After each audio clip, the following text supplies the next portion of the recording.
അലൈഹി വസല്ലമയുടെ വഫാത്തിന് ശേഷം ഭരണം നടത്തിയ 4 സ്വഹാബത്ത്. ആ സ്വഹാബത്തിന്റെ കാലത്ത് റസൂലുള്ളാഹി സ്വല്ലല്ലാഹു അലൈഹി വസല്ലമ മരണപ്പെട്ടതിന്റെ അടുത്ത വർഷം റബീഉൽ അവ്വൽ വന്നിട്ടുണ്ടല്ലോ. അന്ന് അബൂബക്കർ സിദ്ദീഖ് റളിയല്ലാഹു അൻഹു ജീവിച്ചിരിപ്പുണ്ടല്ലോ. ഇസ്ലാമിക ആചാരപ്രകാരം അന്ന് മക്കയിൽ ഭരണം നടത്തുന്ന അബൂബക്കർ സിദ്ദീഖ് തന്നെയാണ്. ആ റബീഉൽ അവ്വൽ വന്നിട്ട് വേറെ കുട്ടികളെ നമ്മളെ റസൂലുള്ളാഹി സ്വല്ലല്ലാഹു അലൈഹി വസല്ലം വെച്ചാൽ നമുക്ക് മുട്ടായി ഒന്നും കിട്ടരുത്. കാരക്കട നല്ല പഴുത്ത കാരക്കട ചെയ്ത് എല്ലാവരും ഓരോരോ തൊള്ളിയിൽ തടി എന്നിട്ടൊന്ന് പോകാനും സ്ഥലത്ത് കൊണ്ട് ഇങ്ങനെ നടത്തിയോ?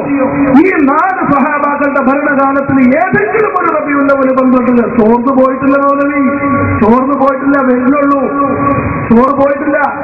ഏതെങ്കിലും ഒരു റബീഉൽ അവ്വൽ 12 സന്തോഷം എന്ന് സന്തോഷിക്കുന്നതിന് ആർക്കാ കുഴപ്പമില്ലേ? ആരാ സന്തോഷത്തിന് എതിരിക്കുന്നത്? അതല്ലല്ലോ നമ്മുടെ മർമ്മപ്രധാനമായ വിഷയം. റസൂലുള്ളാഹി സ്വല്ലല്ലാഹു അലൈഹി വസല്ലമയുടെ വഫാത്തിന് ശേഷം ഭരണം നടത്തിയ ഖുലഫാഉർ റാഷിദീങ്ങളുടെ ഭരണകാലത്തിൽ ഏതെങ്കിലും ഒരു റബീഉൽ അവ്വൽ 12 നബിദിനം ആഘോഷിച്ചതായി പ്രാമാണികമായിട്ടുള്ള തെളിവുകൾ ഉണ്ടെങ്കിൽ ഉദ്ധരിക്കുക, അല്ലെങ്കിൽ നമുക്ക് ആ പുസ്തകം ഹബീബായ മുഹമ്മദ് റസൂലുള്ളാഹി സ്വല്ലല്ലാഹു അലൈഹി വസല്ലം നബി തങ്ങളുടെ ജന്മദിനവുമായി ബന്ധപ്പെട്ട് സന്തോഷം പ്രകടിപ്പിക്കുക എന്ന് പറയുന്ന ഈ പരിപാടി അത് ഇസ്ലാമികമായി പ്രമാണങ്ങൾ നേരത്തെ ഇവിടെ സൂചിപ്പിച്ചു. വിശുദ്ധ ഖുർആനിൽ നിന്നുള്ള സൂക്തം സൂറത്തുൽ യൂനുസിൽ ഖുൽ ബിഫദ്ലില്ലാഹി വബിറഹ്മതിഹി ഫബിദാലിക ഫൽയഫറഹു.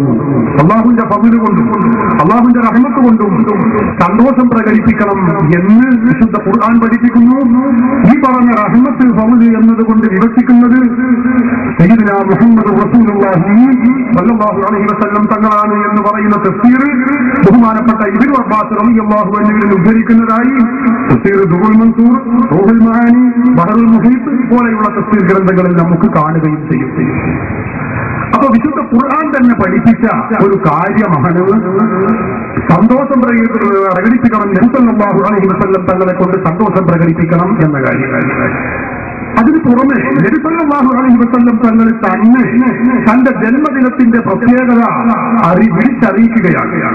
നബി സല്ലല്ലാഹു അലൈഹി വസല്ലം തങ്ങളുടെ സഹാബത്തിന് തിങ്കളാഴ്ച നോമ്പ് അല്ലാഹുവിന്റെ റസൂൽ സുന്നത്താക്കി. തിങ്കളാഴ്ച നോമ്പ് സുന്നത്താക്കാനുള്ള കാരണത്തെക്കുറിച്ച് ചോദിച്ചപ്പോൾ അവിടുന്ന് പറഞ്ഞത് എന്താണെന്ന് അറിയാമോ?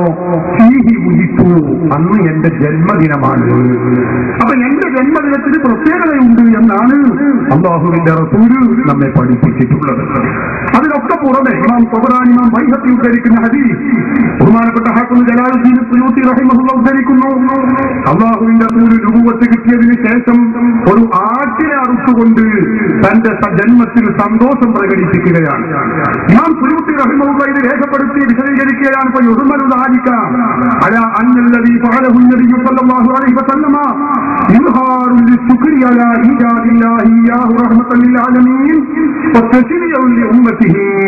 അല്ലാഹുവിന്റെ റസൂൽ തന്നെ അല്ലാഹു ജന്മം നൽകിയതിൽ സന്തോഷം പ്രകടിപ്പിച്ചുകൊണ്ടാണ് ആ ആട്ടിനെ അറുത്ത് ദാനം ചെയ്തിട്ടുള്ളത്. മാത്രമല്ല തന്റെ ഉമ്മത്തുകൾക്ക്, സമുദായത്തിന് ശരീഅത്തിന്റെ നിയമമാക്കി കാണിച്ചു കൊടുക്കുവാനും വേണ്ടിയാണ് അല്ലാഹുവിന്റെ റസൂൽ ഇപ്രകാരം ചെയ്തിട്ടുള്ളതെന്ന് ഇമാം ജലാലുദ്ദീൻ സുയൂത്തി റഹിമഹുല്ലാഹ് തന്റെ അൽ ഹാദിയിൽ ഫതാവ എന്ന ഗ്രന്ഥത്തിന്റെ 1-ാമത്തെ വാള്യം 196-ാമത്തെ പേജിൽ വളരെ വ്യക്തമായി രേഖപ്പെടുത്തി വെച്ചത് നമുക്ക് കാണാൻ കഴിയും. അപ്പൊ വിശുദ്ധ ഖുർആൻ പഠിപ്പിച്ചിട്ടുണ്ട്, അല്ലാഹുവിന്റെ റസൂൽ ചെയ്ത് കാണിച്ചു തന്നിട്ടുമുണ്ട്. ഞാൻ പറയുന്നത് ഇതിനൊക്കെ പുറമെ ചരിത്രവുമുണ്ട്. നേരത്തെ അവിടെ വായിച്ചു സഹീഹുൽ ബുഖാരിക്ക് വ്യാഖ്യാനം എഴുതിയ പണ്ഡിതൻ ബഹുമാനപ്പെട്ട ഇമാം മുഹമ്മദ് അൽ ഖസ്സലാനി റഹിമഹുല്ലാഹ് വിശദീകരിച്ചത് കാണാം. വലാ സാല അഹ്ലുൽ ഇസ്ലാമി യഹ്തഫിലൂന ബിത്തഹീം മൗലിദിഹി അലൈഹി സ്വലാത്തു വസ്സലാം. മുസ്ലിമീങ്ങളെല്ലാവരും ആയിരുന്നു യഹ്തഫിലൂന ബിത്തഹീം മൗലിദിഹി അലൈഹി സ്വലാത്തു വസ്സലാം. അല്ലാഹുവിന്റെ റസൂലിന്റെ ജന്മം നടന്ന മാസത്തിൽ സന്തോഷം പ്രകടിപ്പിക്കാറുണ്ടായിരുന്നു. വയഅമലൂനൽ വലായിമ, സദ്യകൾ തയ്യാറാക്കാറുണ്ടായിരുന്നു. വയഅതലൂന ബിഖിസ്സത്തി മൗലിദിഹിൽ കരീം, നബി തങ്ങളുടെ ജന്മവുമായി ബന്ധപ്പെട്ട ആ സംഭവങ്ങൾ മൗലിദ് പാരായണം ചെയ്യാറുണ്ടായിരുന്നു. ഇമാം മുഹമ്മദ് അൽ ഖസ്സലാനി തന്റെ അൽ മവാഹിബുൽ ലദുനിയ്യ എന്ന ഗ്രന്ഥത്തിന്റെ 1-ാമത്തെ വാല്യം 139-ാമത്തെ പേജിൽ വ്യക്തമായി രേഖപ്പെടുത്തി വെച്ചത് കാണാം. അൽ ഇർശാദും അൽ മുർശിദും നേരത്തെ വായിച്ചു. മുസ്ലിം ലോകത്ത് എല്ലാവരും ഇത് കൊണ്ടാടാറുണ്ട്. ഇതിനൊക്കെ അപ്പം സുന്നികൾ ചെയ്യുന്ന മൗലിദാഘോഷത്തിന്റെ പ്രമാണമാണ് ഞാനിവിടെ പറഞ്ഞത്. എന്നാൽ ഒരു കാര്യം ഇസ്ലാമിൽ സുന്നത്താവണമെങ്കിൽ അബൂബക്കർ സിദ്ദീഖ് റളിയല്ലാഹു അൻഹു ഇങ്ങനെ ചെയ്തിട്ടുണ്ടോ, അല്ലെങ്കിൽ ഉമർ ഫാറൂഖ് ഇങ്ങനെ ചെയ്തിട്ടുണ്ടോ എന്ന ചോദ്യം തന്നെ അപ്പറ്റാണ്. അങ്ങനെയാണെങ്കിൽ ഞാൻ ചോദിക്കട്ടെ, ഇന്ന് നമ്മൾ ഈ നടന്ന ഈ മുഖാമുഖം പോലത്തെ ഒരു പരിപാടി അത് അബൂബക്കർ സിദ്ദീഖ് റളിയല്ലാഹു അൻഹു ഇങ്ങനെ ചെയ്തിട്ടുണ്ടോ, ഉമർ ഫാറൂഖ് ഇങ്ങനെ ചെയ്തിട്ടുണ്ടോ, അതുപോലെ ഉസ്മാൻ ഇബ്നു അഫ്ഫാൻ ചെയ്തിട്ടുണ്ടോ എന്ന് ചോദിച്ചാൽ ഈ രൂപത്തിൽ ചെയ്തിട്ട് ഉണ്ടായിക്കൊള്ളണമെന്നില്ല. അതേ അവസരത്തിൽ മൗലിദ് പാരായണത്തെ കുറിച്ചും റസൂലുള്ളാഹി സ്വല്ലല്ലാഹു അലൈഹി വസല്ലം തങ്ങളുടെ മൗലിദിനെ ആഘോഷിക്കേണ്ടതിനെ കുറിച്ചുമുള്ള വ്യക്തവും കൃത്യവുമായ രേഖകൾ, നല്ല പ്രഖ്യാപനങ്ങൾ, പ്രസ്താവനകൾ ബഹുമാനപ്പെട്ട സിദ്ദീഖുൽ അക്ബർ റളിയല്ലാഹു അൻഹു നടത്തിയിട്ടുണ്ട്, ഉമർ ഫാറൂഖ് റളിയല്ലാഹു അൻഹു നടത്തിയിട്ടുണ്ട്, ഉസ്മാൻ ഇബ്നു അഫ്ഫാൻ റളിയല്ലാഹു അൻഹു നടത്തിയിട്ടുണ്ട്.